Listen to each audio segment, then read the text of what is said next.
प्रणाम। मैं रामवत आज आपके बीच में श्रीमद् भागवत गीता के संदर्भ के साथ सप्तम प्रसंग के साथ हूँ। पिछले प्रसंग में सनातन का अर्थ नित्य परमेश्वर के साथ नित्य जीवों के नित्य कर्म का द्योतक तथा सूचक बताया। इसके विषय में हमने जानने की कोशिश करी। श्रीमद् रामानुजाचार्य सनातन शब्द की व्याख्या इस प्रकार करते हैं, जिसका ना आदि है और ना अंत है। सनातन का मतलब इसका आदि है ना अंत है। अंग्रेजी का जो रिलीजन शब्द है उस सनातन धर्म से जोड़ना ये बिल्कुल उचित नहीं है, भिन्न है। रिलीजन से विश्वास के भाव का सूचना मिलती है और ये विश्वास का सूचक है। और विश्वास क्या होता है, परिवर्तित भी हो सकता है। जब विश्वास परिवर्तित हो सकता है तो किसी विशेष परिस्थिति में भाव बदल गए होते हैं। जब बदले हुए भाव होते हैं, इस विश्वास को बदल करके दूसरा विश्वास भी ग्रहण किया जा सकता है। तो उसी प्रकार से ये जो रिलीजन को हम सनातन धर्म से कहीं से कोरिलेट नहीं कर सकते हैं, लेकिन सनातन धर्म उस कर्म का सूचक है जो बदला तो नहीं जा सकता है, लेकिन वो एक निहित होता है, निहित रहता है। तो जो बदला नहीं जा सकता है, उदाहरण के रूप में जैसे जल से जल की क्वालिटी, किसी तरलता की क्वालिटी को नहीं बदला जा सकता है। अग्नि के अंदर प्रकाश और ऊष्मा के जो गुण हैं, निहित हैं, उनको बदला नहीं जा सकता है। इसी तरह से सनातन धर्म जीव का शाश्वत अंग है। जीव का शाश्वत अंग होने का मतलब ये हुआ कि शाश्वत है, वो बदला ही नहीं जा सकता है। जीव अभी इसके विषय में आप समझेंगे, आगे थोड़ा सा प्रकाश डालेंगे तो समझ में आएगा। यदि हम इस विषय पर गंभीरता से विचार करें और आधुनिक विज्ञान जो मॉडर्न टेक्नोलॉजी है, साइंस है, उस साइंस के प्रकाश में अगर हम देखने की कोशिश करते हैं, विश्व को देखने की कोशिश करते हैं, ब्रह्मांड को देखने की कोशिश करते हैं, तो सनातन धर्म विश्व के समस्त लोगों का ही नहीं, पूरे ब्रह्मांड के सारे सौरमंडल का, तारामंडलों का, जितने भी हम जो भी जान पाए हैं इस फिजिकल दुनिया को, उस सब पूरे ब्रह्मांड का प्रामाणिक शास्त्रों का भी कथन है कि जीव का न तो जन्म होता है न इसका अंत होता है, और ये सिर्फ शरीर के अंत के साथ उससे विलय होता है। शरीर नष्ट होने के बाद ये दूसरे शरीरों को धारण करता है, या शरीर नष्ट होने पर ये नष्ट नहीं होता है। बहुत कुछ है, बहुत नैनम छिंदन सत्रा नैनम दहन पाव का, वो उससे भी आप समझ सकते हैं। तो अग्नि के साथ ऊष्मा एवं प्रकाश हमेशा बने रहते हैं। इसी वजह से अग्नि के गुण कहे जाते हैं कि ये अग्नि के गुण है। इसी तरह से मनुष्य की जो वृत्ति है, जो मनुष्य के नीड गुण है, वो कर्म के जो गुण हैं, उन सनातन सनातन धर्म है उसके। सनातन धर्म का मतलब नित्य धर्म है। और अग्नि शब्द का कोई अर्थ मान्य नहीं रहता है अगर उसके अंदर से ऊष्मा और प्रकाश को निकाल दिया जाए, तो उसी प्रकार से इसका भी कोई मान्य नहीं रहेगा अगर हम निकाल देते हैं। तो जीव के उस अनिवार्य अंग को ढूंढना चाहिए, और उसी प्रकार हमें जीव के अनिवार्य अंग को समझना भी चाहिए। अनिवार्य अंग क्या है उसे समझना चाहिए, और जो उसका सहचर है, जो उसके साथ रहता है, जीव के साथ रहता है, कौन सा? सेवा भाव रहता है, या चिर सहचर्य है, उसका शाश्वत गुण है, जो उसका नित्य कर्म है। जीव का ये नित्य कर्म भी है। तो इसलिए सनातन धर्म का मतलब किसी ऐसे धर्म से नहीं लेना चाहिए, जैसे कि हिंदू है, मुसलमान है, सिख है, ईसाई है, पारसी है, यहूदी है, बौद्ध है, या जो भी है, कोई XYZ जो। तो जीव की स्वाभाविक स्थिति भगवान की सेवा करना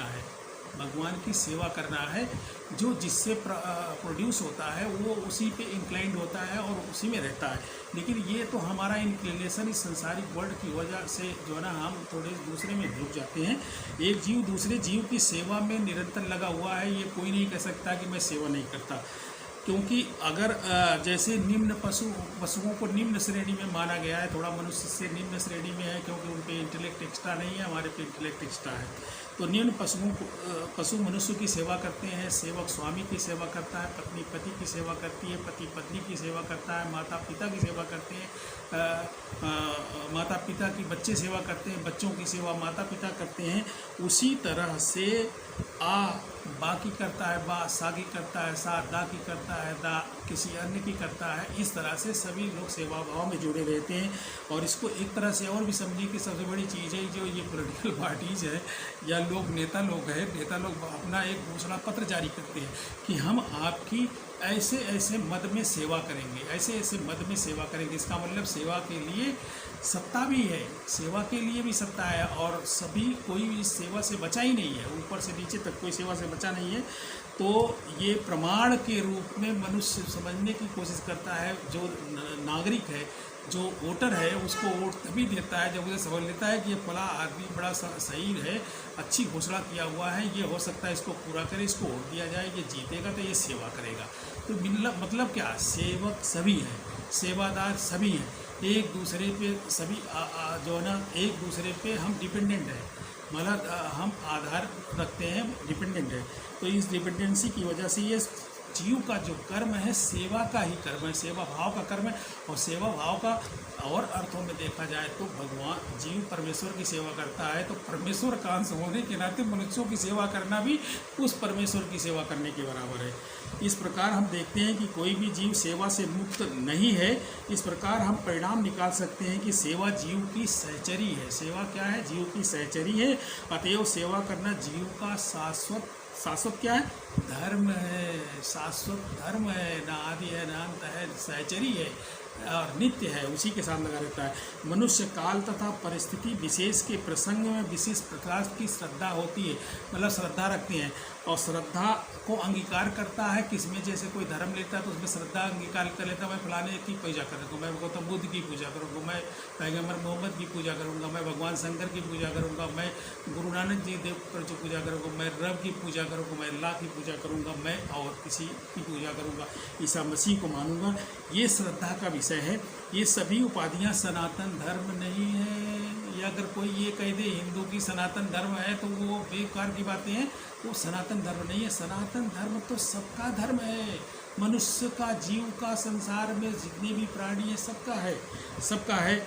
एक हिंदू अपनी श्रद्धा बदलकर मुसलमान हो सकता है, मुसलमान अपनी श्रद्धा बदल करके हिंदू हो सकता है, किसी अन्य धर्म में जा सकता है, यहूदी बदल सकता है, सिख बदल सकता है, ईसाई बदल सकता है, जो ज्यूस या वही यहूदी हो गए, और दूसरे भी धर्म वाले जैसे पारसी हैं या अन्य लोग जो मानने वाले हैं वो अपनी श्रद्धा बदल सकते हैं। कोई लोग अश्रद्धावान भी हो सकता है, भगवान को हम नहीं मानते हैं, जिनको कहते हैं नास्तिक, ये भी हो सकता है।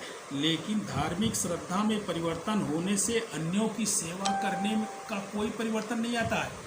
सिख के लंगर लगते हैं मनुष्यों की सेवा करने के लिए, जीवों की सेवा करने के लिए।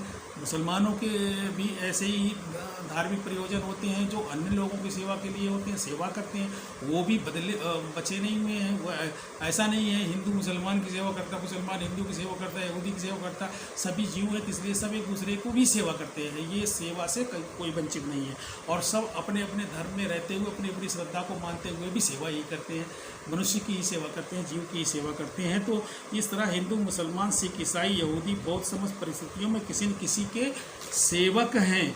किसी विशेष श्रद्धा को अंगीकार करना और अपने सनातन धर्म को अंगीकार करना नहीं है, क्योंकि सनातन धर्म को तो छोड़ ही नहीं सकता वो। सनातन धर्म तो सेवा करना ही है, और सेवा करना ही सनातन धर्म है। तो इसलिए इस प्रसंग में थोड़ा सा क्लैरिटी के लिए हमने सोचा कि कुछ बोला जाए। आशा है कि आप लोग इसे पसंद करेंगे, लाइक करेंगे, सब्सक्राइब करेंगे, शेयर करेंगे, आगे बढ़ाएंगे और लोगों तक कुछ ज्ञान जाएगा। अब सभी ज्ञानी हैं, मैं बहुत बड़ा महान नहीं हूँ, ज्ञानी नहीं हूँ, लेकिन फिर भी कुछ चीज़ें हैं, जानकारी में है, समझ आती हैं और संसार को समझने की कोशिश करते हैं, साइंटिफिक ढंग से समझने की कोशिश करते हैं, तो पाते हैं कि कुछ चीज़ें हैं जो गीता की कुछ चीज़ें ऐसी हैं कि जो साइंस के साथ भी कोरिलेट करती हैं। Thank you very much. आप लोग लाइक करें, सब्सक्राइब करें, शेयर करें। Thank you.